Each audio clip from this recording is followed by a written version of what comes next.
finally going to dress up this dress.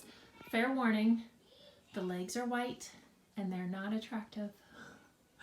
Meaning I need to shave and there might be a few veins. So I gave you a warning, but that's not what I'm here for. I'm here for you, to help you figure out how to make your summer dress a little warmer for winter. And actually this one is a midi dress from Madewell. I'm not sure if they still have this or not, but if they do, I will link it. This dress was just a little bit low and I didn't want to have to wear anything under it, so I took it to my seamstress, and I'm not sure if you can see it or not, but she added a small button there. And it actually works out nicely. It doesn't look bad at all. The only thing I'm missing with this is pockets. Beloved pockets that holds my phone and makes it so much nicer to have some place to put your hands. But anyway, back to the style session. I threw on a pair of boots right under the knee. Well, I threw on one. I'm not sure why I did. Oh yes, I remember why I did that. I'm going to have to put the phone down so that I can show you why. Okay, I hope my phone doesn't fall down in the process of doing this, but I've been trying to find, I know they make like little boot toppers, but I've been trying to find one that will keep my legs warm and still allow me to wear like a whole sock that won't ride down in the boot. But I've been having a hard time with that. I feel like I'm always having to pull my socks up if I want to show the sock at the top of the boot. And it kind of dawned on me the other day. I have these leg warmers that I don't ever really pull out and use. And so I was thinking about getting rid of them. And then I'm like, I could use these because these aren't going to pull down, or they shouldn't pull down in the boot like a regular sock that's on your foot. So I was pretty excited to think of a new way to use these leg warmers. Now, as I said previously, beware of the white legs, but you can see this. It's a little tricky getting a leg warmer on with boots that are tighter on the calf because they just want to ride up when you're pulling your boot up. So you have to start the boot down by the ankle and have the amount up from the boot that you want to actually show, and then pull the whole thing up. So start low and pull it up together so that you're not scrunching the top of the leg warmer at the top.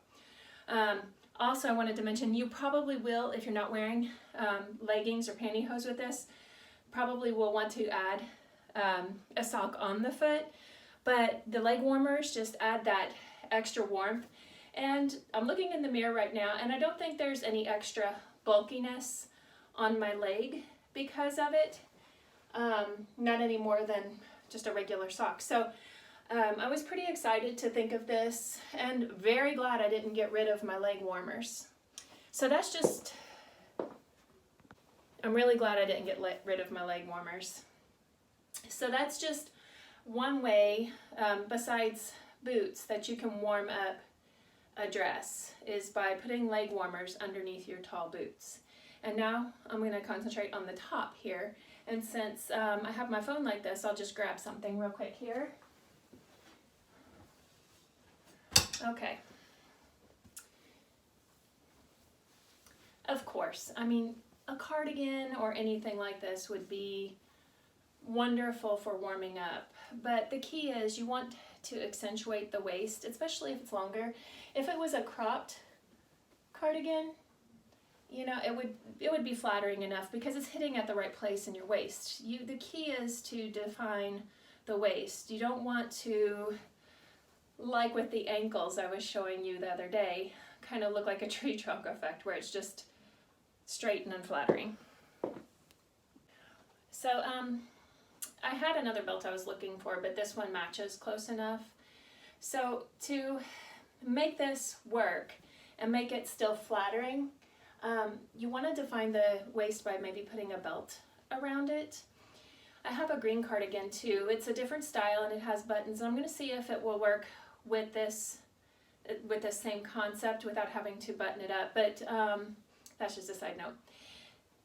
The key thing with putting the belt around, especially if you have extra material on the blazer, is to pull the extra material in the back, and it kind of gives you this ruffly look in the back, which is kind of attractive from the back viewpoint, I guess.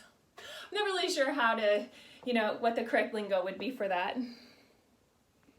But anyway, this is just a given. I'm going to go ahead and put on the green sweater while I'm recording.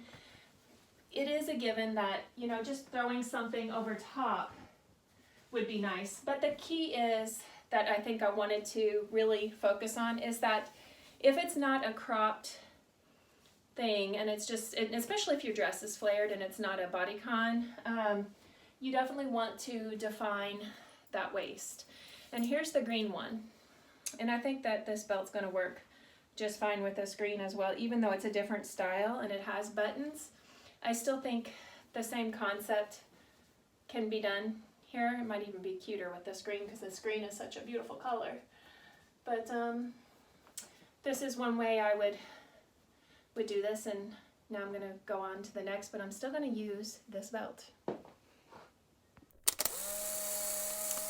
Okay, with this last look, actually I'm not sure this is going to be the last because I think I have another idea with a couple of ideas with this turtleneck, and this is just one of them. I think when you're wearing a loose dress at the bottom, it's kind of nice to have something form-fitting on the top.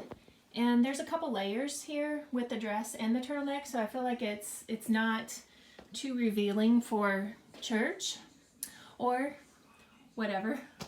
It adds that extra warmth, and it's still very cute, very flattering. I actually think this might be my favorite look out of all of them. I'd love to hear some opinions.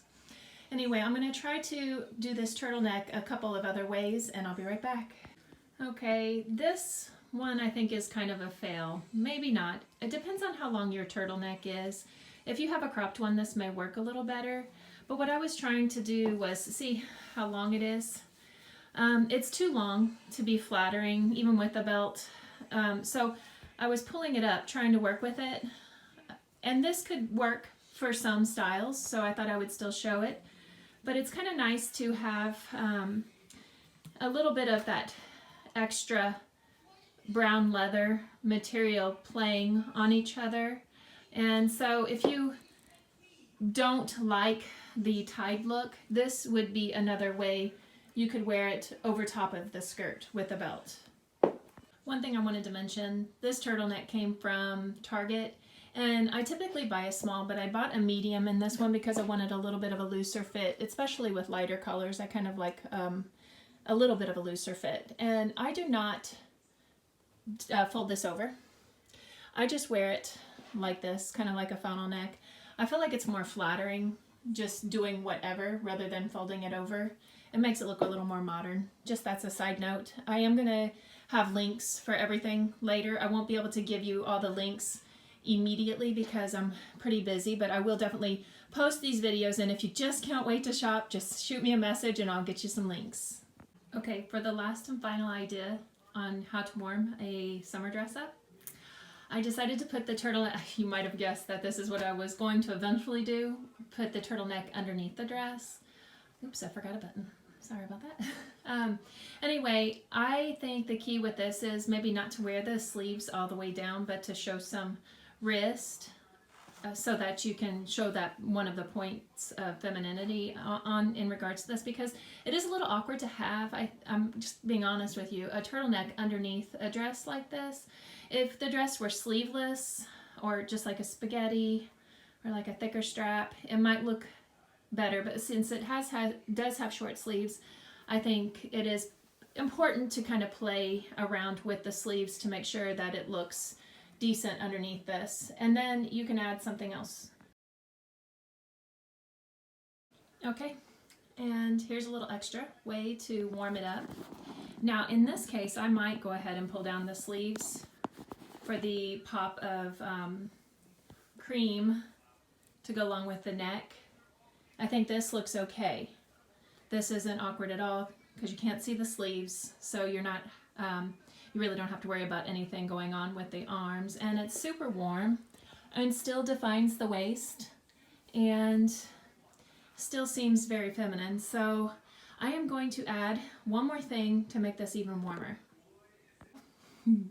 I finally broke down and got this from Old Navy. It was 50% off, and I've been watching it for a while on bloggers. I think it was starting last year, I really noticed it, but I wasn't 100% crazy about it until this year. And I just feel like it makes a perfect layering piece. It's not necessarily a coat, but it is nice and warm, and it goes with the collars I'm coordinating very nicely here, so I thought I would pull it out and show you. I do think, especially if it's cold, it's a little more flattering buttoned up. It's a bit oversized, but I think that's kind of the style right now. Key element I can't stress enough is make sure you like all of the layers, because if it does get hot you need to shed some layers, you want to make sure you like what you have underneath. Well, this quickly turned into an actual style session. I wasn't expecting to do so much with this, but why not? It's Thursday style session, so I'm gonna post this, especially, you know, since it's Thursday, I want to make sure you guys get the style session on Thursday, and then I'm gonna tweak it, post links, and maybe do a speedy video of this so that people who aren't in the mood to listen to me talk can just watch a speedy video and still see the styles that I'm trying to pull off here. And as she was about to quit, she suddenly decided that orange might be a great color for Thanksgiving. And this is an outfit I'm going to potentially wear to Coeur d'Alene, Idaho. So I thought I would just add this to my style session. Did you guys know that I've often wanted a pair of boots the color of my dog? And I'd say that's pretty close. Just for a little bit of fun, thought I'd throw that in there. Anyway, okay, now I'm being silly. I need to get off here. But I wanted to throw this in as another option. I'm going to take a poll on which outfit that I've styled that you guys like better. Whoa, sorry baby. Okay, I'm going to take a poll on the boots as one of the options. Which ones look better, the brown leather or the lighter suede? And then up top, what looks better with this dress? And I'm pretty sure this is what hey Monica, if you're watching this, my sister, what I'm going to be wearing to Idaho for church. And I've been trying to figure it out, and I had it in my closet the whole time and didn't even know it.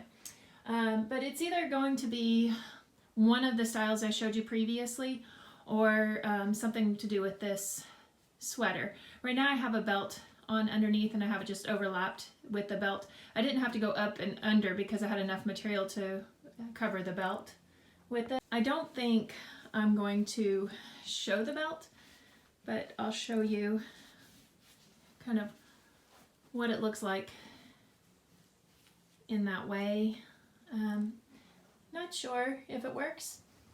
What do you think? Okay, I am actually getting ready to sign off, and this is definitely my last one. I could even put a collared button-up shirt under this, but I'm not going to because I just think I'm giving myself too many choices. But I wanted to show you how you could wear this kind of tied up effect, but since it's a sweater, it's a little bit too thick. So what I do is I take it and I bunch it up here, kind of fold it up underneath so that it looks decent in the back as well. And then I have a clear little hair tie here, and I just take it around once and then come through halfway through the second time so that it's just this cute little bun-like thing here. And so I don't need the belt, the waist is defined, and it kind of adds a little bit more of a point of interest there as well.